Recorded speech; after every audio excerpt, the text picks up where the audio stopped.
Нур пресстин жаңылыктар түрмөгү эфирде мен Айназ Кадырова алып барам, саламатсыздарбы? Тажикстан эгемендүү Кыргызстандын аймагына кирип, куралдуу кол салып, 59 кыргыз жараны мерт кетти. 10 күлүнүн бир күлү ачыла элек боюнча душмандын колунан, огунан өлүштү.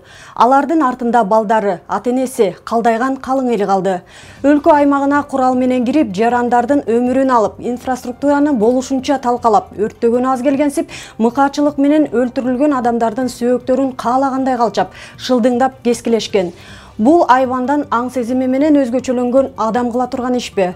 Мына ушул адам аттуунун акылына сыйбаган жосунсуз жорук террорист, экстремисттин колунан келет. Экстремисттин колунан келет дегенибиздин себеби Оганстандык жаран террористтик уюмдун мүчөсү кыргыз жергесинде Кыргызстандын чек ара кызматынын танкасынын жанынан куралчан тажикстандыктар менен бара жаткан видео сүрөттөрү жарыяланды. Демек, бул тажик тараптын Кыргызстанга кол салууда террористтик уюмдардын мүчөлөрүн катарына кошконун далилдеп турат. Кыргыз-тажик чек арасында болгон окуяны жаңжал же кагылышуу дебей, алагүштүү атынан эле аташ керек. Тажикстандын Кыргызстанга куралдуу кол салуусу же баскынчылыгы деп кесел айтыш керек.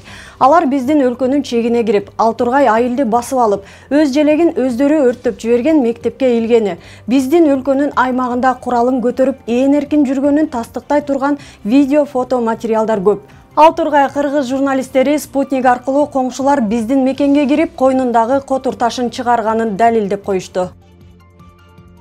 Куралдуу кол салган тажик тарап дүйнөлүк коомчулукту адаштыруу аракетин көрүүдө. Кыргызстандын кол салуусу деп баштады эле, аны кыргыз коомчулугу алардай болуп жапайы ыкма менен эмес, фактылар менен көзгө сайып көрсөттү. Бул кадамы суу кечпей калып, эми улуттук араздашууга алып келе турган чындыкка дал келбеген билдирүүнү болгондо да алардын тышкы иштер министрлиги таратууда. Кыргызстандык кесиптештери көчө тили менен эмес, дипломатия тили менен ордуна отургузду көрүнөт. Мындай жогорку деңгээлдеги дипломаттын чет мамлекеттин ички саясаты жөнүндө кесипкөй эмес жана ойлонбостон айткан пикири анын ичинде кандайдыр бир сегрегация саясатын жүргүзүүгө орунсуз шилтеме берүүсү, чындыкка жана дипломатиялык этиканын элементардык нормаларына жооп бербейт.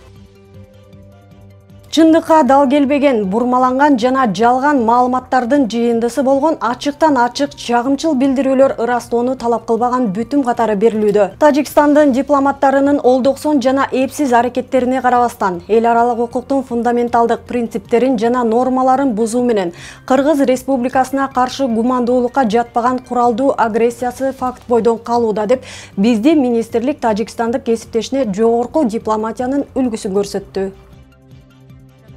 Кыргыз бийлиги гана эмес, жалпы журт эл аралык коомчулукка маалыматты объективдүү жеткирип жатат. Көчө ушагы менен эмес, Тажикстандын куралдуу кол салуусун далил менен келтирүүдө. Эгер эл аралык деңгээлде териштирүү жүрсө, коңшу өлкөнүн баскынчылыгын жана кылмышын далилдей турган фактылар арбын. Тажик тараптын алдын ала даярданган куралдуу агрессиясына эл аралык коомчулук баа берер. Нур пресстин жаңылыктарын YouTube, Instagram, Telegram, Facebook'тан окуй аласыздар. Кыргызстанда тынчтык жана туруктуулук болсун.